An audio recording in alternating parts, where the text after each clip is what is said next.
उनकी नौकरी, पेंशन, परिवार की सुख सुविधा वीरों को मिलना चाहिए।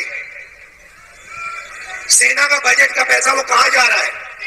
नहीं दोस्तों, ये छोटा सा आप क्लिप देखे होंगे, लेकिन मैं आपको पूरा वीडियो दिखाने जा रहा हूँ। क्या है कि ये न्यूज जो है बहुत ही तेजी से वायरल हो रहा है और कांग्रेस नेता जो है वो भरपूर विरोध शुरू से करते आए हैं अग्निपथ योजना का और अब भी कर रहे हैं और बोल रहे हैं कि हमारा जैसे ही सरकार आएगा इसको जो है कि निरस्त कर दिया जाएगा, हटा दिया जाएगा। अग्निपथ योजना क्या है कि मान लो कि 25% बोला गया है, मतलब उसमें शामिल करने के लिए, तो 4 में से 1 भाई को शामिल किया गया है। 3 भाई कहाँ जाएंगे? 3 भाई तो बेरोजगारी से फिर 4 साल बाद भटकते फिरेंगे। जो है कि मैं इस पे मतलब शुरू से विरोध करते आया हूँ और आज भी करूंगा कि अग्निपथ योजना जो है ये बहुत ही गलत योजना है, जो है कि पूरे युवाओं का भविष्य मतलब उड़ा कर रख दिया है ये सरकार। जो है कि किसी भी मिडिल फैमिली के लोग जाते थे अग्निपथ इंडियन आर्मी में और जो है कि अग्निपथ इसको कर दिया गया। इंडियन आर्मी में जाते थे तो उन लोगों को जो है कि फैसिलिटी जितना भी मिलता है, स्कूल या उनके बच्चों के लिए जो भी फैसिलिटी मिलता है उनका भी फैसिलिटी मिलता है और जो है कि पेंशन मिलता है, इन सब चीजों को खत्म कर दिया गया है। ये अग्निपथ योजना का यही स्कीम था कि मतलब सेना पे जितना भी खर्च किया जा रहा था उस सेना के जवान पे, उस खर्च को हटा दिया जाएगा। मान लो कि 4 साल के बाद उसमें 4 साल के बाद किसी काम के लायक नहीं रहेंगे उसमें जो भी 3 लोग बाहर आए। और हम लोग इतने बात सुनो, डिफेंस एक्सपोर्ट से बहुत पैसा कमा रहे हैं। ये भी कहा गया कि हम आत्मनिर्भर हो रहे हैं, हम इंडिजिनस मैन्युफैक्चरिंग कर रहे हैं। अगर हमारे डिफेंस डिपार्टमेंट को इतनी आमदनी हो रही है और हम लोग इतने सक्षम हो रहे हैं, तो सबसे ज़्यादा महत्वपूर्ण ये होगा कि हमारे जो शौर्यवीर सैनिक हैं उनके जीवन के लिए, उनकी भर्ती के लिए, उनकी नौकरी, पेंशन, परिवार की सुख सुविधाओं के लिए हम लोग संसाधन को जाहिर करें। ये अग्निवीर जो बनने जा रहे हैं, इसका विरोध करने के लिए कांग्रेस पार्टी ने जब भी ये योजना लॉन्च हुई उसी समय से हम लोगों ने विरोध किया था, क्योंकि हमें लगा कि ये 4 साल की नौकरी देने के बाद सिर्फ 25% लोगों को स्थायी रूप से फौज में भर्ती किया जाएगा और बाकी 75% लोगों को रिलीज कर दिया जाएगा। अभी कहा जा रहा था कि 10% की पैरामिलिट्री जो है आर्म्ड फोर्सेस सीएपीएफ हैं उसमें उनके लिए आरक्षण दिया गया है, लेकिन जो एक्स सर्विसेजमैन के लिए जो ऑलरेडी रिजर्वेशन है उसमें सिर्फ 2.49% सरकारी पद भरे गए हैं। जो पूर्व सैनिकों के लिए पद आरक्षित हैं अब तक, उसमें सिर्फ 2.49% पद भरे गए हैं। फिर कहा गया कि अलग अलग स्टेट गवर्नमेंट्स अनाउंस करेंगी कि जो 75% अग्निवीरों को हम छोड़ देंगे वो कहाँ अब्जॉर्ब होंगे। एक आध राज्य ने किया है, बाकी राज्यों ने किया नहीं। बेसिकली जो लोग 4 साल की नौकरी के बाद एक कम उम्र में रिटायर हो जाएंगे, उनके भविष्य का कुछ पता नहीं, उनको पेंशन भी नहीं मिलेगी, उनको ग्रेच्युटी जो 11 लाख रुपए की दी जा रही है उसका भी जो आधा पैसा है उनकी तनख्वाह से कट रहा है। तो कहीं ना कहीं ये कॉस्ट कटिंग के चक्कर में हम लोग अपनी सेना की भर्ती की जो प्रक्रिया है उसे खिलवाड़ कर रहे हैं। 4 साल में किया तो आपको मालूम है कि अब हिंदुस्तान में 2 तरीके के शहीद होंगे। एक, सेना वाला जब शहीद होगा उसे शहीद का दर्जा दिया जाएगा, और दूसरा जो अग्निवीर होगा जब वो शहीद होगा उसको शहीद का दर्जा नहीं दिया जाएगा, उसकी लाश को बरी कर दिया जाएगा और उसको भूल दिया जाएगा। अग्निवीर योजना में जो शहीद होगा उसको ना पेंशन मिलेगी, परिवार को ना पेंशन मिलेगी, ना मदद मिलेगी, कुछ नहीं।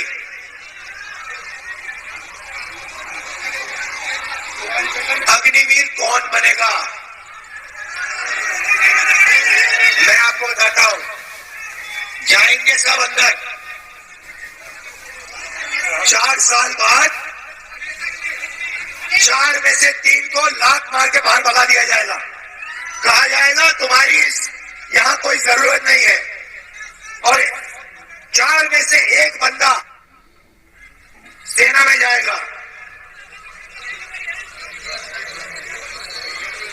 जो पैसा अग्निवीरों को मिलना चाहिए सेना का बजट का पैसा वो कहां जा रहा है?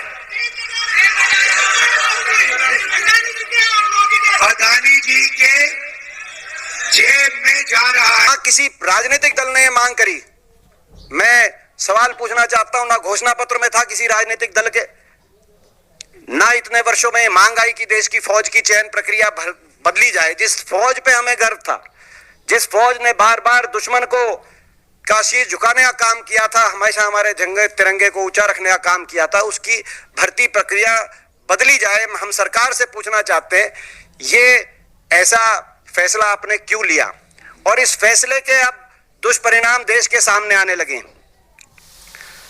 पहला दुष्परिणाम, जैसा कि हमने आपत्ति इस पे करी कि 4 साल के बाद बिना पेंशन घर वापस आ जाएगा, तो कहां जाएगा? जिस पर कैलाश विजयवर्गीय जी का बयान आया कि ऐसे नौजवानों को भाजपा कार्यालय के द्वार पे चौकीदार की हम नौकरी देंगे। मैं बता देना चाहता हूं भारतीय जनता पार्टी वालों को, ये देशभक्ति का भाव, आप देश की फौज पे राजनीति करना चाहते हैं, लेकिन देश की फौज में जो नौजवान जाता है जिस देशभक्ति के भाव से, वो आपके कार्यालय के बाहर 4 साल के बाद आकर चौकीदार के भाव बनने के भाव से नहीं वो जाता, वो देश के लिए सर्वोच्च निछावर करने की बात का अपने मन में सोच के जाता है। सबसे महत्वपूर्ण बात यह है जिसके बारे में आपको दीपेंद्र जी बताएंगे, जो राज्य ऐसे हैं जहां सबसे ज्यादा भर्तियां होती हैं, जहां लोग बहुत चाव से, शौक से और एक मातृभूमि की रक्षा करने की भावना से सालों तक प्रशिक्षण करते हैं, तैयारियां करते हैं, और एक गांव में माहौल होता है कि हम फौज की भर्ती की तैयारी कर रहे हैं। ऐसे लगभग 2.25 लाख लोग हैं जिनको आपने भर्ती दी लेकिन ज्वाइन नहीं कराया।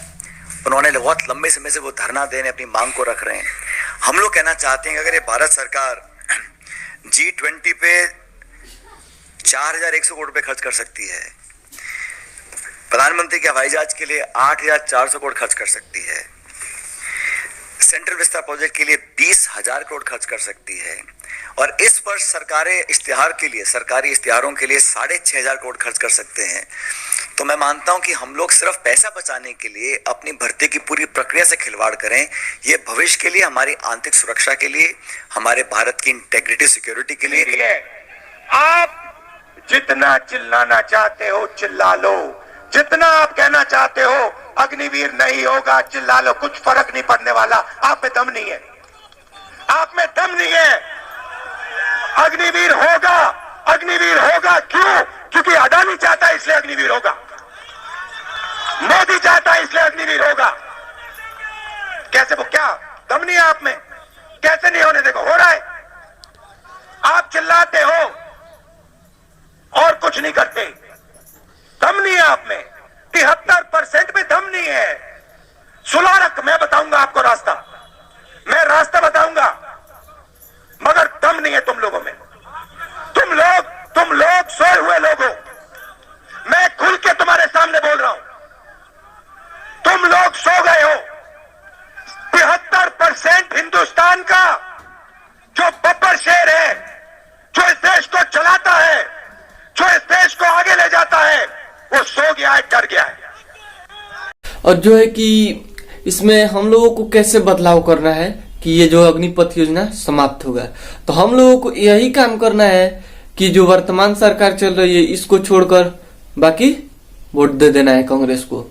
क्या है कि इसको हटाएंगे तभी अग्निपथ योजना जो है कि समाप्त होगा, और नहीं तो समाप्त नहीं होने वाला है, क्योंकि ये सरकार जब तक रहेगी वो दबाव बनाकर ये योजना को चलाती रहेगी, और जो है कि ये योजना खत्म नहीं होने वाला है। तो सबसे पहले सरकार को बदलना है, सबसे पहले इस इंजन को बदलना है, तब भी जो है कि गाड़ी पावर में आएगा।